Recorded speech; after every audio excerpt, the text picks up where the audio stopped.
The geopolitical tension in Eastern Europe has reached alarming levels, with Russian President Vladimir Putin at the center of escalating military activity. Nations like Poland, Lithuania, and the rest of NATO are facing a growing concern: the threat of an expansionist Russia. This script explores Putin's military buildup, Poland's defense strategies, and the warnings from key political figures like German Defense Minister Boris Pistorius. The threat posed by Putin is taken especially seriously in Poland and the Baltic states, particularly Latvia, Lithuania, and Estonia. Prime Minister Donald Tusk repeatedly emphasizes that the Poles are living in pre-war times. Poland shares a long border with Belarus, a close Russian ally, and is also situated next to the Russian exclave Kaliningrad, adding to its vulnerability. Poland's reaction to this threat is decisive, massive, and for the first time in a while, united across party lines. The Polish government has set its sights on becoming so well defended and strong that Russia would never dare turn Poland into Ukraine 2.0. Enormous investments are being made to deter Putin, with the country's defense budget planned to rise to almost 5% of its GDP by 2025. To put this into perspective, while Germany has only recently managed to meet NATO's 2% defense spending target, Poland is racing ahead in terms of military readiness. In what can only be described as a rapid military buildup, Poland has doubled its active armed forces to over 200,000 soldiers in the last 4 years, surpassing Germany's 180,000 troops. It now boasts NATO's third-largest army, only trailing behind the United States and Turkey. Poland's ambition doesn't stop here. It plans to increase the number of troops to 300,000. This military expansion is fueled by painful lessons from Poland's own history, particularly its experiences under Hitler and Stalin, as well as the Russian Empire's involvement in Poland's 123-year disappearance from European maps. Putin is now seen as the new danger, echoing those past threats.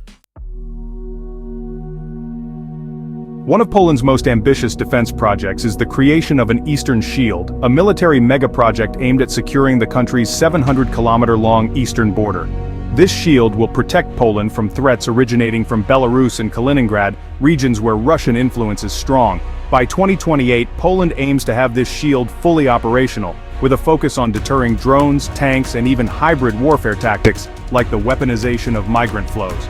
The project has a budget of 2.3 billion euros, and involves building physical barriers, such as tank ditches and concrete obstacles. It will also incorporate modern electronic systems, including drones and anti-drone technology, along with early warning and reconnaissance systems. The goal is not just to block an attack, but to slow down and suffocate the enemy's mobility and logistics, giving Polish and NATO forces enough time to gather in sufficient numbers to eliminate the invaders. Poland is heavily investing in new military equipment, buying from countries like the US and South Korea. At a recent military parade in Warsaw, fighter jets, Apache helicopters, Leopard, Abrams, and newly purchased K-2 tanks, HIMARS rocket launchers, and howitzers were all on display, signaling the scale of Poland's military preparation. No other NATO country is currently investing as much in defense relative to the size of its economy as Poland is.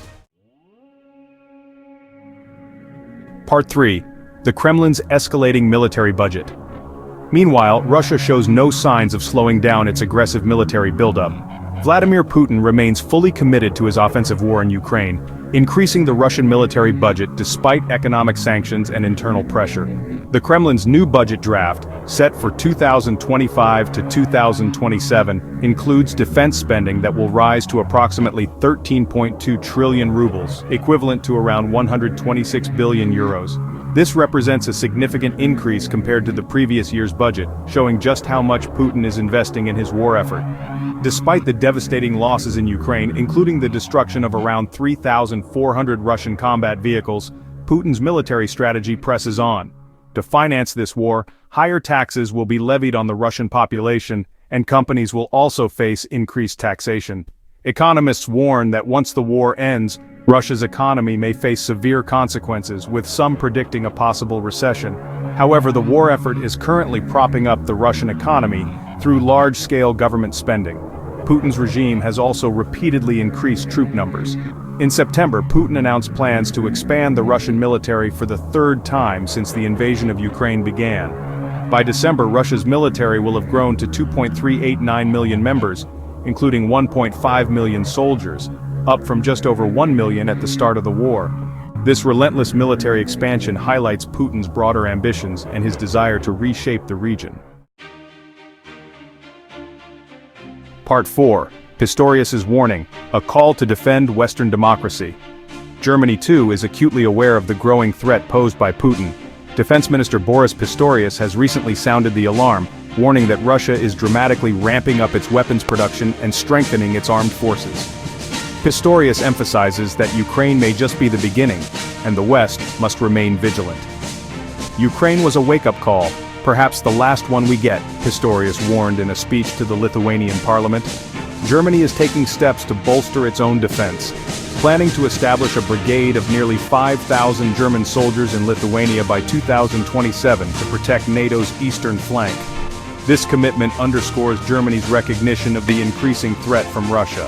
Pistorius also pointed out that Putin aims to undermine the cohesion of NATO and the EU, viewing Western democracy as a significant obstacle to his geopolitical goals.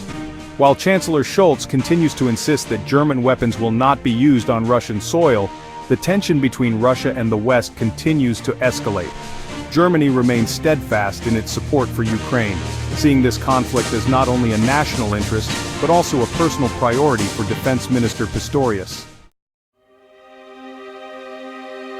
Conclusion. The shadow of war looms larger with each passing day as Putin continues to build his military forces, and nations like Poland and Germany respond with dramatic defense measures. Poland's massive military buildup and the creation of the Eastern Shield, alongside Germany's growing involvement, reflect a new era of heightened military readiness.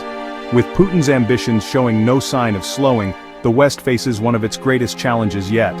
The stakes are higher than ever, and the question remains, how far will Putin go and how prepared is Europe to stand against him?